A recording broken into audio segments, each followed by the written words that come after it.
with the intention to get PhD in knot theory and quantum invariance, quantum topology. Could you talk a little louder, please? Okay, yeah, I came 2 decades ago to this country with the intention to do PhD in knot theory, quantum topology, and the moment I started, I realized profound relations to character varieties and to work with Bill.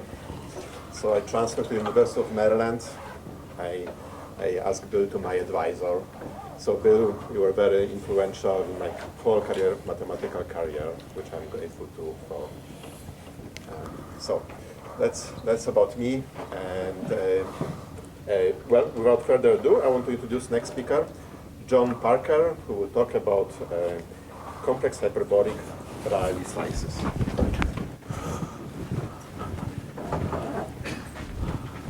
Well, I'd like to thank the organisers for this fantastic conference. I think it's really done Bill proud.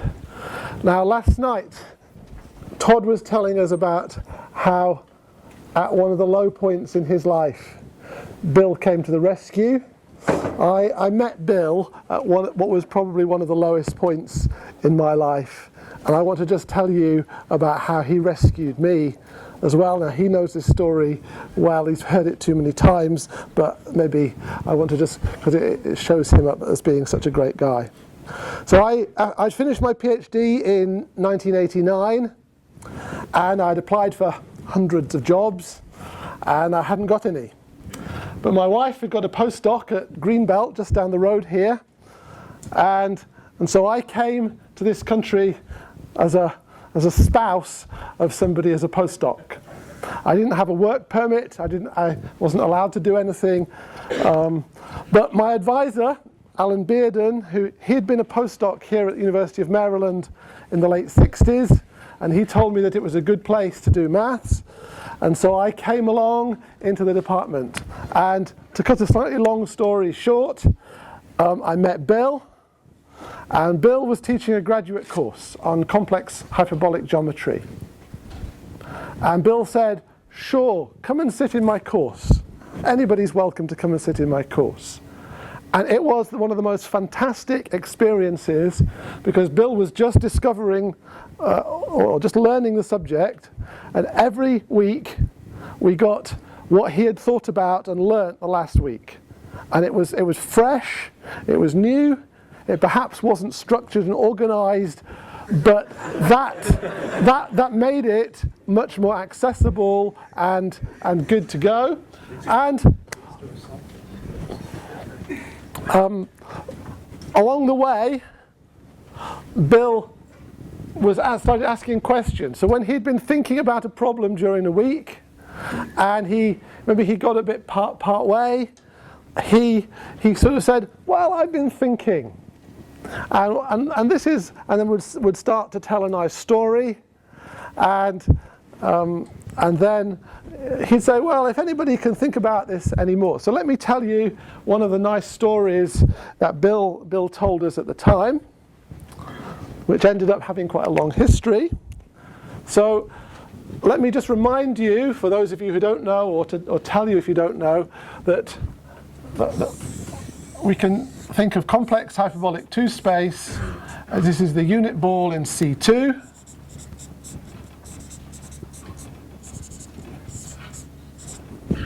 Which I'm going to draw sort of like this. And if I take 3 points on the boundary, which I want to just make sure I get my points in the right, I'm going to have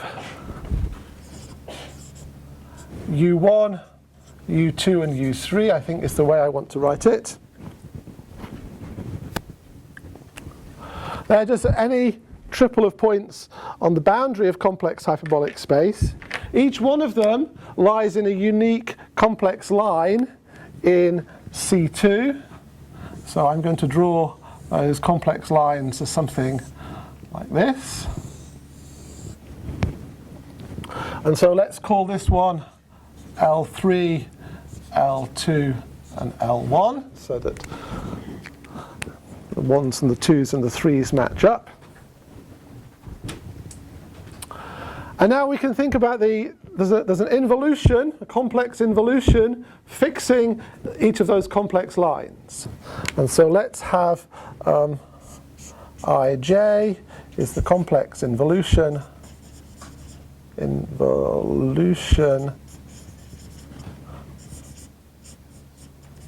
fixing Lj. And we want to look at the group generated by I1, I2, and I3. And that is a subgroup of the isometry group of H2C. And the holomorphic isometry group, which is really all we're interested in today, is going to be Pu21. We've heard about this group a little bit earlier on in the conference. Okay, so that's the setup that Bill told us about. And one of the things that we had already learnt in the course is that if you have a triple of points on the boundary of complex hyperbolic space, and you want to look at those triples up to Pu21 equivalence, then there's a one parameter family, and the parameter is called Cartan's angular invariant. So if I have 3 points, I can have Cartan's angular invariant, which we write as a bold A, which is not a French ring, as it was the other day. It's a French angular invariant instead.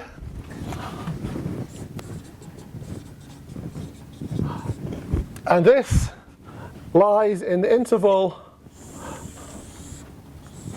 between pi over 2 and minus pi over 2. And so in fact, if I have a point on this interval, that immediately determines a Pu21 class of triples of points, and therefore it determines 3 lines, and therefore it determines a group. And so the moduli space of this group is exactly this interval. Great. So we've now found the moduli space. It doesn't look particularly interesting, so we want to ask some good questions about it. And because I'm the sort of person that I am, and Bill's the sort of person he is, the question we want to ask is, when is this group discrete and a faithful representation of the free product of 3 groups of order 2? Because if you sit in the middle at 0, then this group will preserve a totally real Lagrangian plane, which is a copy of the hyperbolic plane. It will live in SO21, and will be the usual reflection group in the sides of a triangle, an ideal triangle in a hyperbolic plane. On the other hand, if we go to either of the 2 ends, all 3 of these points lie on the boundary of a common complex line, and the group has collapsed down to a single group of order 2. So it's clear that we can't go all the way, and so we want to know what can happen. So what Bill told us in this course was that he was starting to work from the inside and going out, and the outside going in. A little bit like Misha was telling us about is discreteness decidable. Well, there are 2. You start with 2 different algorithms. You sort of on odd days of the week you want to prove it's discrete, and on even days of the week you want to prove it's non-discrete. And so what Bill told us was that he had shown, let's first of all work from the outside in, that when the tangent of the Cartan invariant, the tangent squared, is bigger than some mysterious number 125 over 3,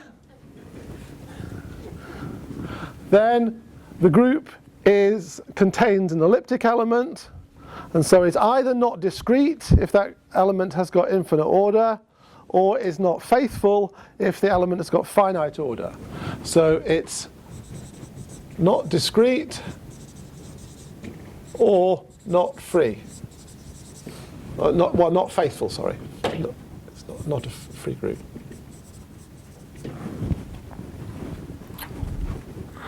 And in fact, the element I1, I2, I3 is elliptic in this case. He then told us that if we work from the inside out, that he could prove that if tan squared of A is less than or equal to 8, then he could construct a fundamental domain, and that therefore the group that showed that the group was discrete and was a faithful representation of the free product of three groups of order 2. He then posed a question to the class of, there's a big gap there, I wonder what happens in that gap. Now, I went away and I started to think about it, because I'd been doing all sorts of things in my PhD about doing clever constructions of building fundamental polyhedra, and in fact, probably most of my friends here would say that's all I ever do. And I went away and I came back and I said, well, Bill, I can't solve your problem. I was very disappointed I couldn't solve his problem, but I could replace that with 35. There's some nice geometrical constructions, which I'm not going to tell you what they are, behind that.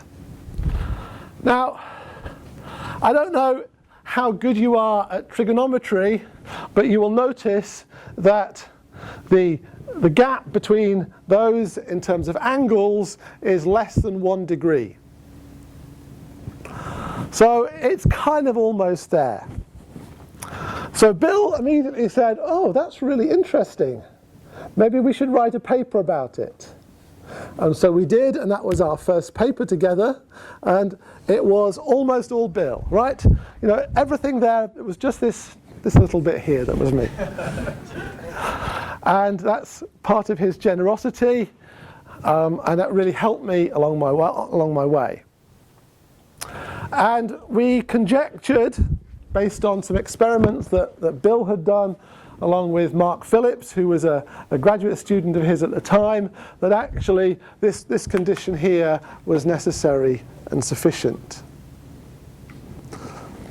And so in the paper we conjectured that, and it ultimately then became a conjecture with both of our names attached to it, and lots of people started working on it.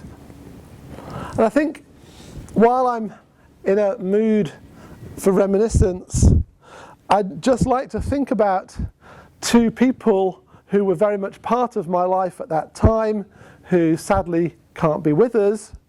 One of whom is Hannah Sandler, who worked on this, and another one is Bob Miner, both of whom since have died of cancer, but they were very great people, and I'm sure that both of them would have loved to have been here and participating today. So maybe we can just remember them briefly. But Hannah was working on this in a way by looking at polynomials, trace polynomials and trace functions in this group, and trying to show that they were always monotone. Unfortunately, she wasn't able to get there. But she was one of the people who had worked on this problem.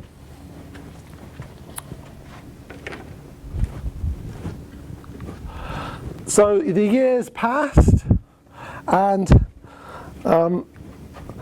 eventually Rich proved the conjecture. So this, we can call this as now a theorem, which I'm going to put Bill's name, and I'll put me, and I'll put Rich. And somehow we all did bits of it, but let's combine them all together to a single theorem, that in this setting, I1, I2, I3 is discrete and faithful if and only if I1, I2, I3 is non-elliptic, if and only if trace tan squared of A is less than or equal to 125 over 3. So I meant to actually put these points in here. So let's put here. So somewhere around about here is where this thing becomes. So this would be where tan squared of A is 125 over 3. And we generally call this the last ideal triangle group. Rich tried to call it the golden group. I don't think that quite stuck. At least in my language, it's usually the last ideal triangle group. And so in this interval here, it's not really the last.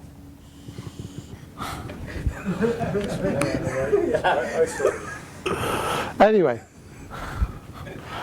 it's not really golden either. It's more blue if you look at that color. So here we have this nice interval where everything is good, and outside of there, everything doesn't quite work. And this seemed to inspire Rich, because he ended up with a series of conjectures. We heard about Bill's ICM address this morning. When Rich in his ICM address and the proceedings, he gave a series of conjectures about complex hyperbolic triangle groups. And here is the conjecture that if we've got Ij are reflections of order 2 in complex lines in H2C, and we've got the group I1, I2, I3, so that Ij squared is identity, as is I1, I2 to the P, I2, I3 to the Q, is I3, I1 to the R, where P, Q, and R are either integers or infinity, and infinity would mean that the element should be parabolic. Then this should be discrete and faithful if and only if I1, I2, I3 and II, Ij, II, Ik are non-elliptic. And he moreover tells you which one of these words you should choose depending on what P, Q, and R are. So, but I'm not going to go into those gory details at this stage. Okay, so we want to keep this in mind for a little while later. So how am I doing on what I wanted to tell you? Very good. Very good. I guess I've used the word elliptic here. I should tell people who don't know that the usual trichotomy of parabolic, elliptic, and loxodromic that is familiar from the hyperbolic plane or real hyperbolic space carries over here. In fact, it carries over to all of the rank 1 symmetric spaces that we were hearing about earlier on. And I think the first place I know where that was written is the paper of Chen and Greenberg. Okay, so that's a little bit of history, that how Bill ended up inviting me along to his class and then agreeing to write a paper with me when he wrote most of it himself. And eventually he managed to get me some funding here and kind of got me back onto the academic track. And I've been grateful to him ever since. And he's always, as many people have said, he's been a constant force for good in my life, has written letters for me like he has for Virginie, and has generally been a wonderful and a supportive person. Okay, so that's the beginning part of my story. I'm going to cover this up now and start to tell you another story. And we're going to then see how these two things might possibly be related or contrast. And this is the story that Misha was telling us about Riley. So this is a story from the 1970s. So Robert Riley, he was considering the following. Now, if I were to put it into what I think of as Bill language, he was thinking of Hom of F2 to SL or PSL to C up to conjugation, and he was thinking where the generators are parabolic. Maybe we can call that just PP for parabolic. In other words, for mere mortals like me, he was thinking about groups gamma rho generated by 1, 1, 0, 1 and 1, 0, rho 1. And here, in order for this to be parabolic, we should have, I guess I should also have non-elementary in there as well. I can't work out where to write it. So rho should be in C minus the origin. So let's draw a picture of what Riley was doing. So here's C, this is the rho plane. And here's the point 4, minus 4, 2i, and minus 2i. And Riley was asking the same sort of question that we would all ask. Namely, he was asking for which values of rho is this group going to be discrete and free? Discrete and faithful in this case. It's the same as free. And Riley, this was in the 1970s, and computer technology was not quite what it is today. And he was using these algorithms that Misha was describing for deciding, maybe on the even days of the week, whether it was discrete and free, or on the odd days of the week, whether it was not. And here I have, back in my office in Durham, a computer printout of his dated 1979, which is it's a huge piece of paper. It's probably as big as Bill's genealogy, and you have to roll it out. And there it was produced on one of these printers with an arm, with a pen, and it has the experimental results of this. As a small version has been published. I'll give you some references in just a second.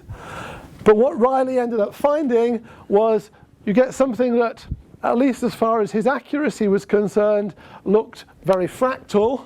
And I can't possibly really draw fractals, so this is my cartoon of what it looked like.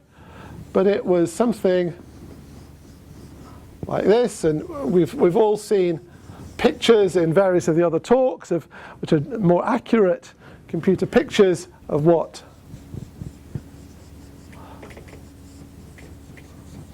they sort of look something like this. And outside here we have discrete and free. Inside here we have something else. So generally speaking, not discrete, but there are occasional places where we have other groups. And so there's some interesting points here. So if you were to work along the axis here from the point 1 and then kind of converging to here, these become the Hecker groups, including the modular group just somewhere there.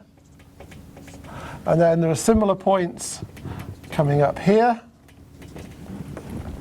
And in fact, if we come in from any of these cusps, and the cusps are indexed by the rational numbers occurring in their correct order, and I guess it's proved now that they're dense in the boundary. From each one of them, you get a family coming down to here. So that's the biggest cusp there. and there are little dots coming in where these groups, I guess I need to come in from. And I'm somehow drawing a big dot at the end of each of those little traces of dots. I guess I ought to put some more over here.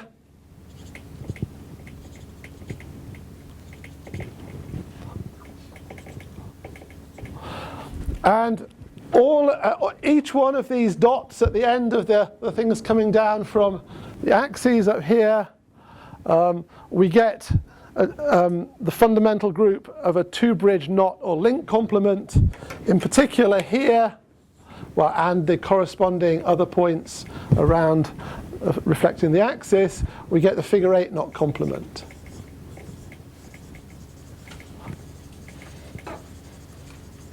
And this was an observation that Riley made and was then super exploited by Thurston.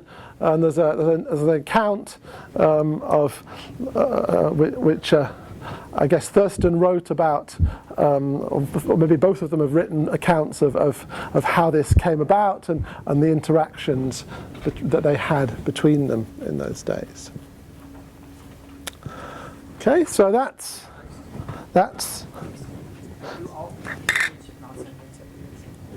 all of the two-bridge knots and links appear? all two-bridge knots and links appear in this way.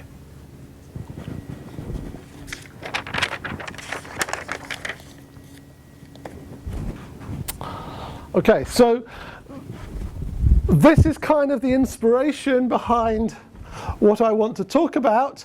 And it was a joke at some point that we called our project about a complex hyperbolic Riley slice, but like many jokes, it stuck. And there are the more we thought about it, there are more features in common with this picture than you might expect, even though there are some absolutely significant differences. And so this has become called the Riley slice Schottky space. So this is Riley slice. And as well as Riley's paper or papers on this, I should probably mention Keane and Series, who I believe were the people who called it the Riley slice. And then it's been subsequently taken up by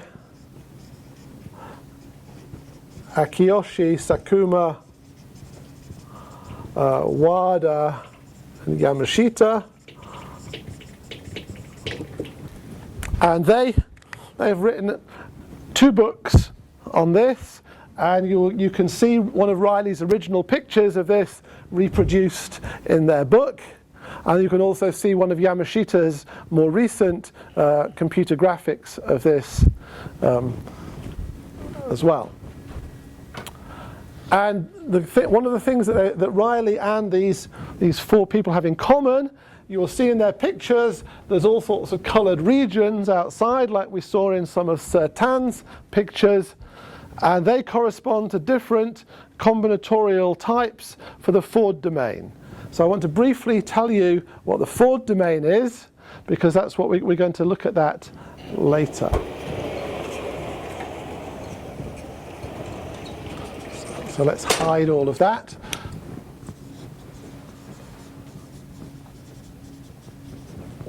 So the Ford domain is a close cousin of the Dirichlet domain, which Misha was telling us that about the algorithm based on the Dirichlet domain. In fact, I think Riley was in fact using the Ford domain, which is it's essentially the same thing. So if we're in SL2C, perhaps even PSL2C, and we think about this acting on upper half 3 space, there's a gadget which Ford in the 1920s developed, which is called the isometric sphere of so we're going to have A in there, it's going to have an isometric sphere. So if A of Z is AZ plus B over CZ plus D, this is the circle with center minus D over C, which is A inverse of infinity, and radius 1 over mod c. And the reason why it's called isometric sphere is that on the points of this sphere, this Möbius transformation becomes a local Euclidean isometry, infinitesimal Euclidean isometry, because the derivative is 1 over cz plus d squared, and exactly on this circle, this cz plus d squared becomes 1, and so the derivative is 1, and so it's infinitesimally a Euclidean isometry. But what you do is you take all of the elements in the group which do not fix infinity. I was assuming this didn't fix infinity, otherwise if c would be 0 and this would be nonsense. And you look at all the points that are outside all of the isometric spheres. Effectively what you're doing is you're using the height above, or the height away from infinity, as being like a distance function that you would use for the Dirichlet domain. And in the simplest case for Riley, then he would have a pair of isometric spheres touching at the origin, and then there would be a pair of slabs which would be identified by this, which was the 1, 1, 0, 1, and then somehow this one would be identified by the 1, 0, rho 1. And so the area between these two slabs, which aren't in the fourth domain's not a fundamental domain, it's only a fundamental domain for the coset decomposition with respect to the stabilizer of infinity. So you have to intersect with a fundamental domain for the stabilizer of infinity to get a real fundamental domain. So then this three-manifold becomes what you're interested in, and it ends up being a handle body. Okay, so that's what the fourth domain is. That's just a little thing we're going to need to talk about later.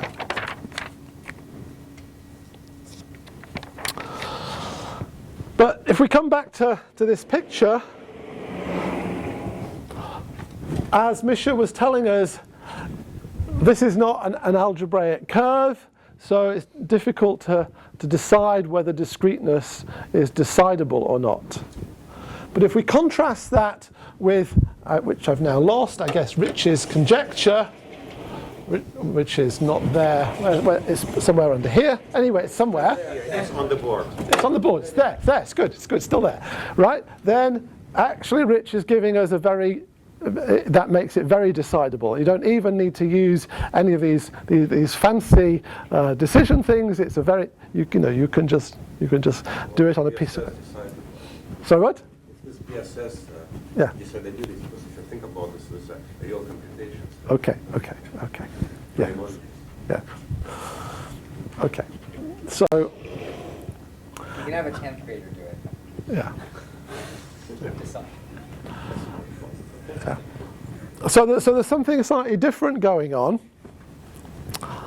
and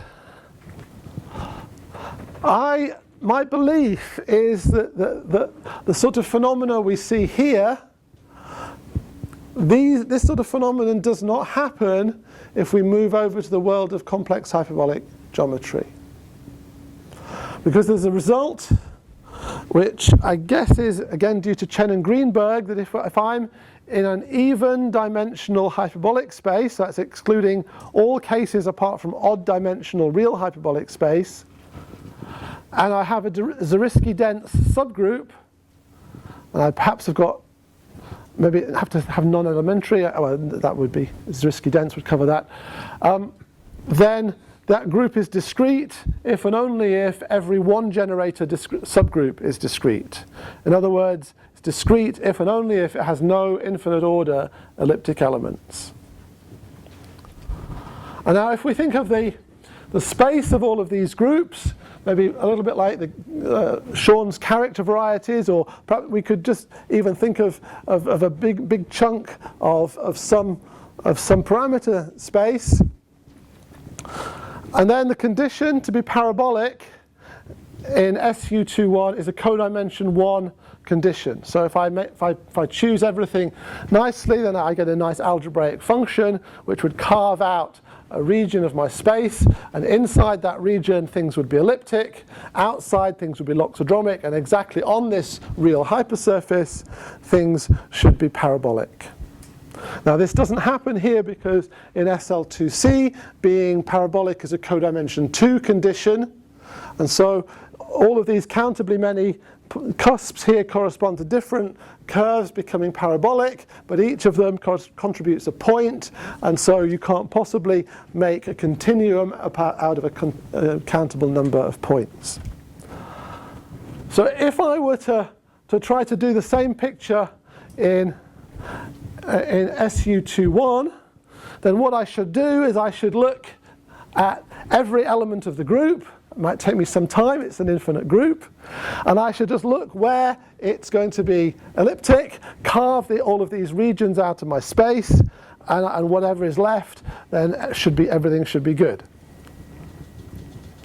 But of course, I want to know some of these regions are going to be contained within others, and I want to do something a little bit like Rich's conjecture, where I actually can pick out what the boundary should look like.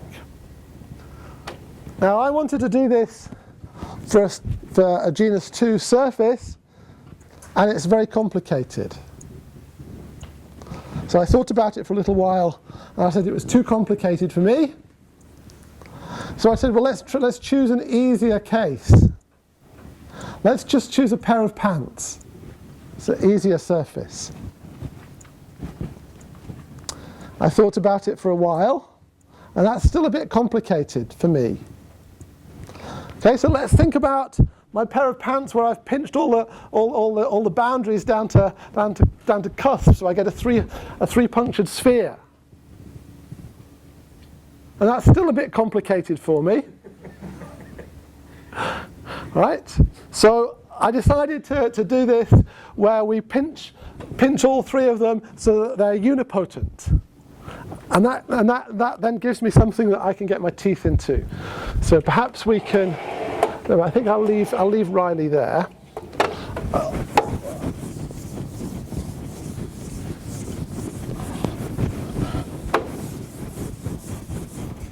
So I want to think about the set of representations of F2 into SU21. I'm going to be very ambiguous about whether I have matrices or projective things. It's not going to matter because this is just a triple cover of the projective group in this case. So that, maybe alpha and beta are going to go to A and B respectively, and I'm going to assume that A, B, and AB are all unipotent parabolic.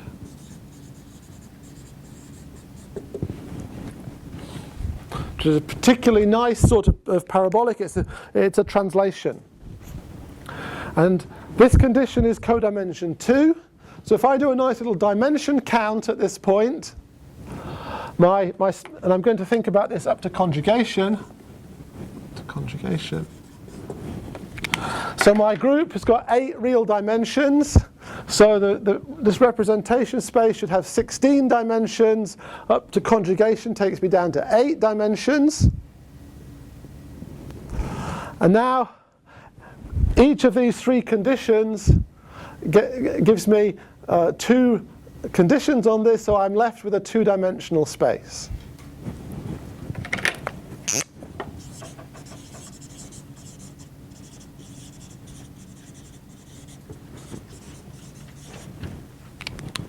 Okay, so now let's get all of this lot back out from where it was before.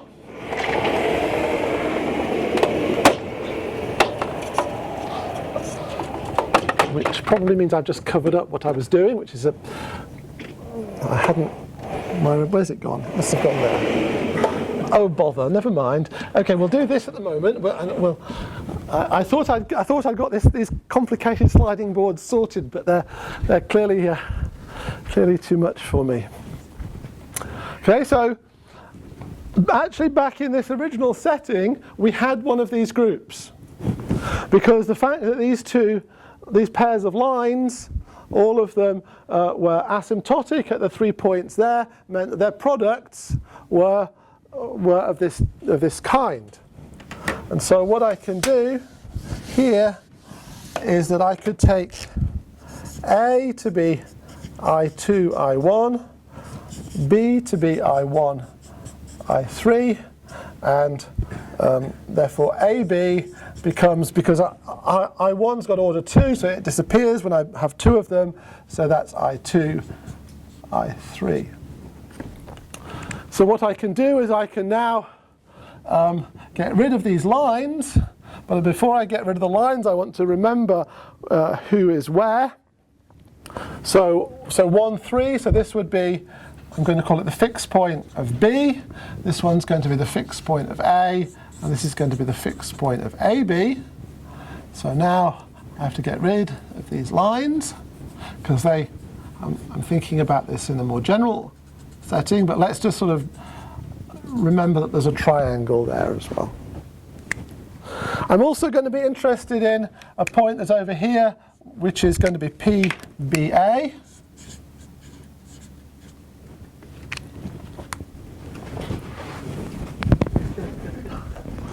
And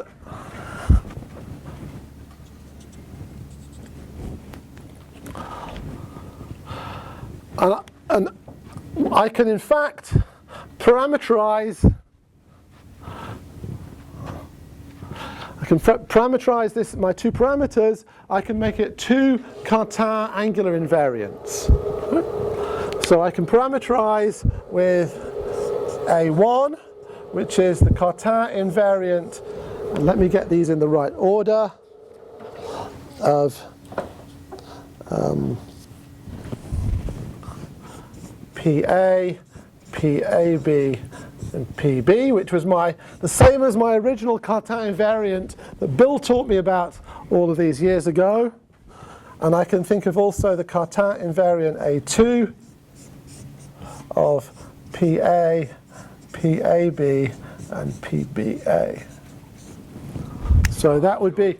I'm confused about something. So before you told us there is only one parameter for this triple of involutions. There's one, yes. And now suddenly there is a 2-parameter family.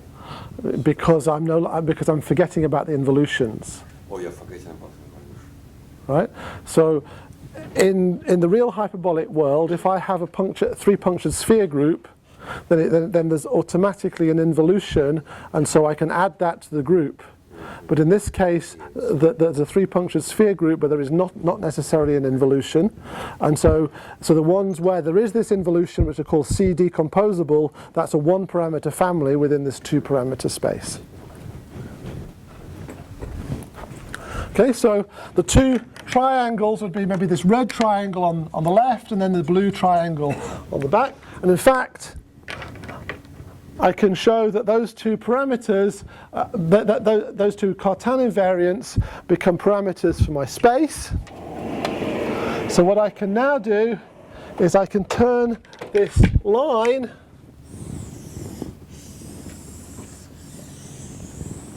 into a square.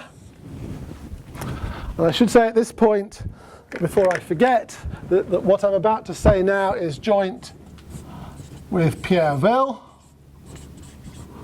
from Grenoble,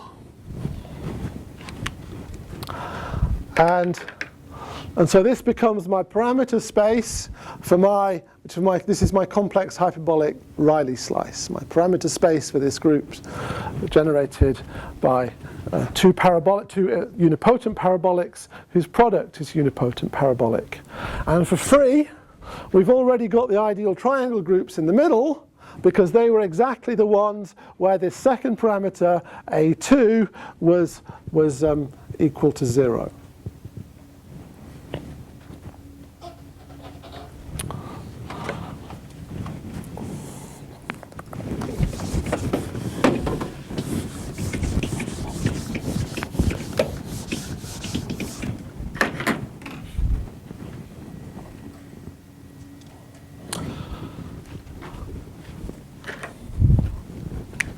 I realise there's something I forgot to tell you about that, so let's come back a little bit, but well, I'll tell you over here.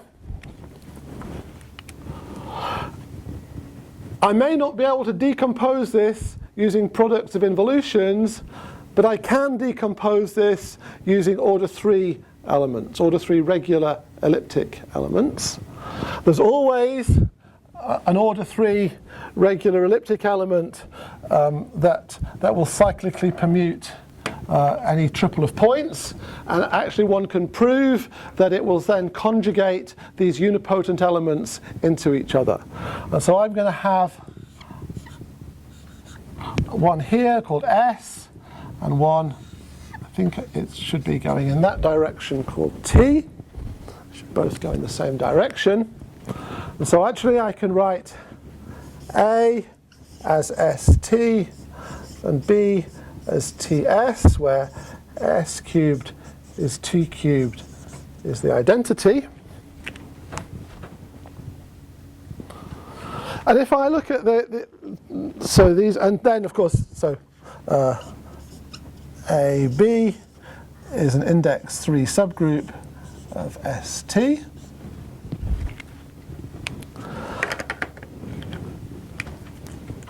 And one of the great things that Rich told us about, which I almost forgot to talk about, was he also, as well as telling us that this conjecture held in that all the groups in here were discrete and faithful, and in fact if we go to the AB group, discrete and free, he told us exactly what happens with this last ideal triangle group. So in fact he didn't quite, well, he up to commensurability, so he actually wants to think about the group generated by A and S. And then this is a discrete group. It has a domain of discontinuity in the boundary.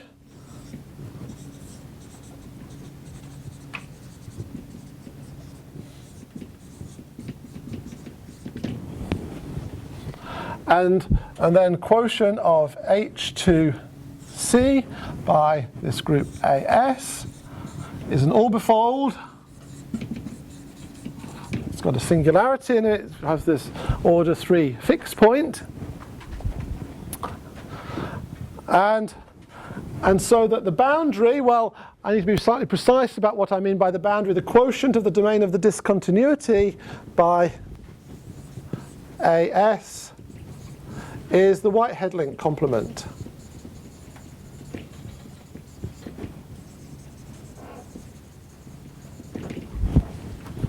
And in case you can't remember what the Whitehead link looks like, let's see if I can draw it for you.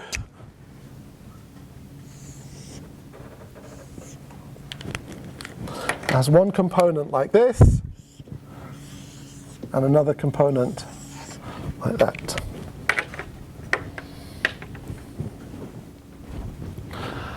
So if I were to put this into the 3-sphere and remove that link, then I get a 3-manifold, and this is one of the standard hyperbolic 3-manifolds that Thurston told us about. Hyperbolic structures on here, you can build it out of an octahedron with suitable face identifications. And Rich tells us, this is quite interesting, this is the first time I think that a hyperbolic manifold have been given the geometric structure that arises from the boundary of complex hyperbolic space, which is called spherical CR structure. And it's moreover not just a structure based on that, it's a uniformization in that it's the quotient of a domain of discontinuity of a group by that group. So that was one of the things I had forgotten to tell you about.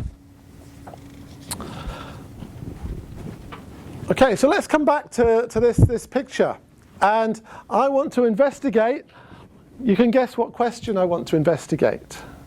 I want to investigate where is the group discrete and faithful, and which is discrete and free for the red group, or whatever it would have to be for the other. And, well, I'm going to make a guess.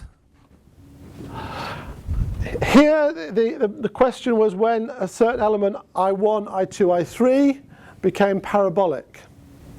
Well, I need to translate what I1, I2, I3 means into this language of A's and B's.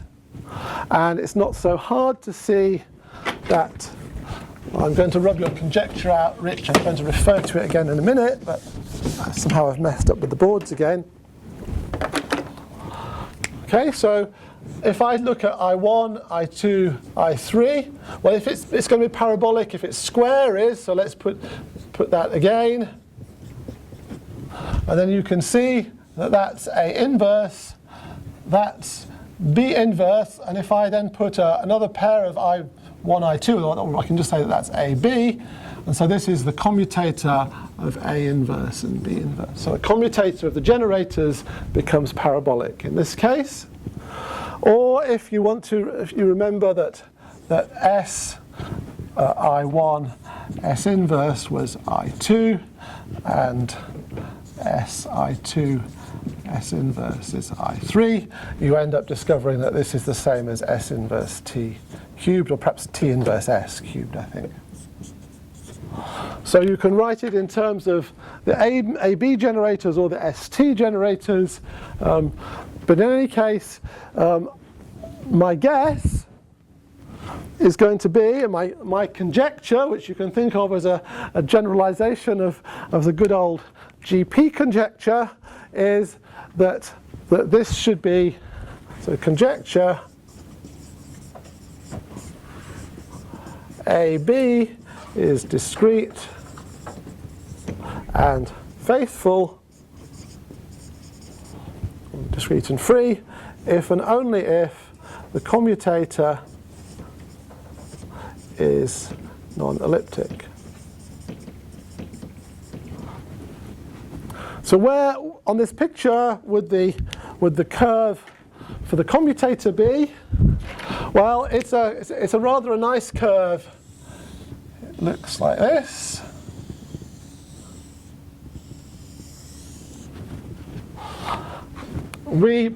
Pierre and I have called this the peach because it looks like a peach to us. So, sorry? Yeah. A golden peach.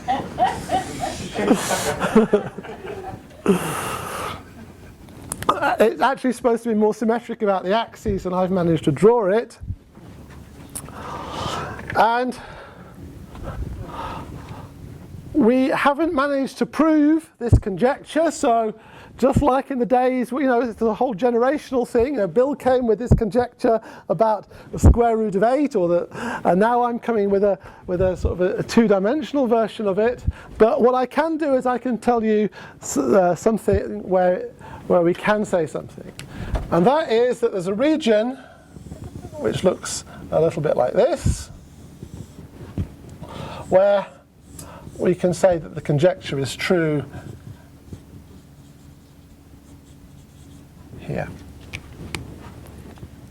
And in particular, that tells me stuff about this vertical axis. So something interesting happens on the vertical axis.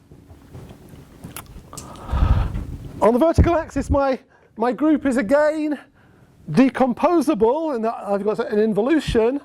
But this time, it's the group generated by S and T that is decomposable. And so I can, let's shove that all of the way over there.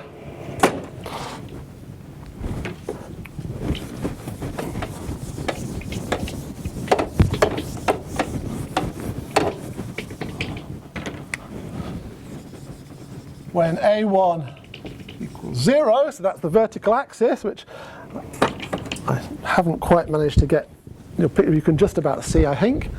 Then there exists involutions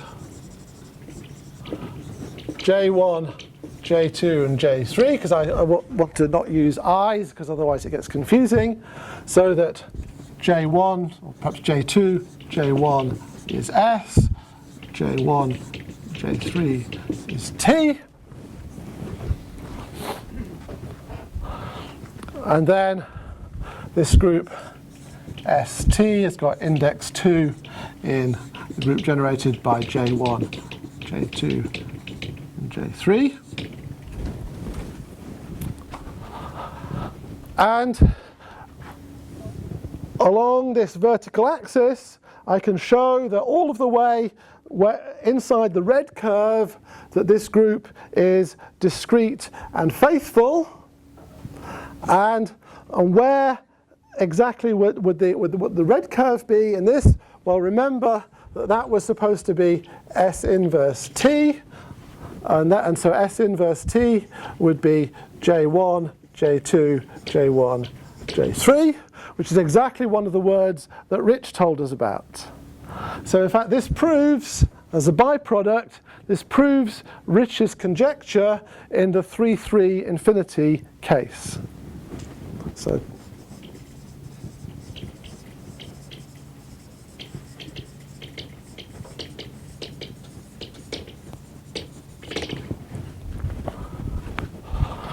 not only that, but some interesting things happen outside. Remember in the Rayleigh picture, so inside and outside are the opposite way round to the Rayleigh picture. Outside is the non-discrete zone, and in the non-discrete zone for Rayleigh, there were at the cusps, there were some isolated points which accumulated at the cusp, and we exactly have the same thing there, and these would be the case for the 3-3n groups where the appropriate word becomes parabolic. And now the appropriate, I have to just switch some generators, so my parabolic word becomes the parabolic word here. And in this case, on a different project, we proved Rich's conjecture for there. So this is joint work of me with Jian Wang and Bohua Shi. So we get 3-3n groups coming in here, and in particular, the very end one is the figure 8, not complement. So somehow, even though we have a smooth or piecewise smooth boundary, then actually Rayleigh is coming and giving us lots of information. Sorry? You mean at infinity? Figure 8 not. It's the boundary. Yeah. It's a 3-orbifold, 4-orbifold whose domain of discontinuity, the quotient. Yeah. So the boundary is. How's that? Yeah. So I think I've got 2 minutes, so I can't say very much, except that what is our method of proof? Well, our method of proof is again, following Rayleigh, we build the Ford domain. But now in the complex hyperbolic world, instead of having nice round spheres to build the Ford domain, we have to use spheres with respect to the Sigan metric, which is not a path metric, not a geodesic metric. It has lots of funny properties, but we can nevertheless use it to build spheres. And because things get complicated in complex hyperbolic geometry, there's convexity as well. These things are convex, but there's all sorts of horrible non-convex things about the polyhedron, their intersection. But we're able to use this, and this is exactly the locus where the Ford domain has the same combinatorics as it would for the original 3-3 infinity group in the middle. And so it's like the analog of the outside pictures on either Rayleigh's picture or the Akiyoshi, Sakuma, Wada, Yamashita picture. And I would hope that there would be, one could continue using the sort of methods of more complicated combinatorial structures for the Ford domain, But I think that to try to do it by hand would be very difficult, and I think this is a perfect project for maybe for your computer lab, or perhaps Bill's computer lab, or other people who like to do computer experimentation, because I think this would be an accessible problem using this. And Bill has been one of those people who always likes computer experimentation. That's one of the things I've learned from him. And so I'm turning the whole talk around full circle to express my gratitude. And so I think bang on time, I'm going to stop there.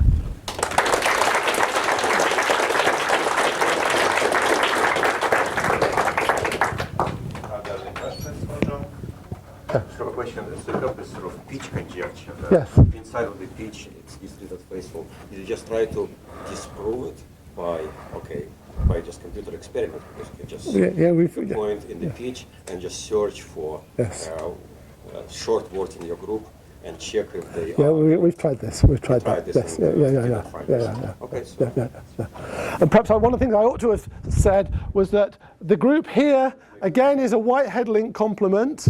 And in fact, we believe that all of the boundary is a one-parameter family of Whitehead link complements, where in Rich's case, the holonomy around one of the components was unipotent and the other was not. Here, both of them are unipotent, and then the angle should slowly increase all the way through to Rich's angle here. And we thought we had a proof of that, but unfortunately it collapsed. So you can't get any neighborhood of the original. No. Because there was something very special about that proof that used involutions, and I keep thinking about how can we drop that and use, but I haven't yet been able to do that. on general ground, it exists. Oh yeah, absolutely, of course, but I can't get a concrete bound on it.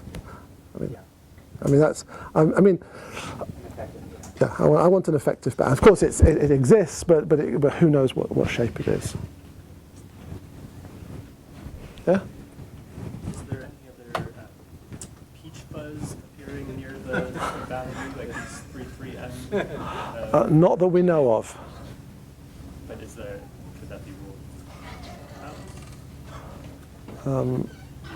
Not. I mean, why wouldn't there be other? Because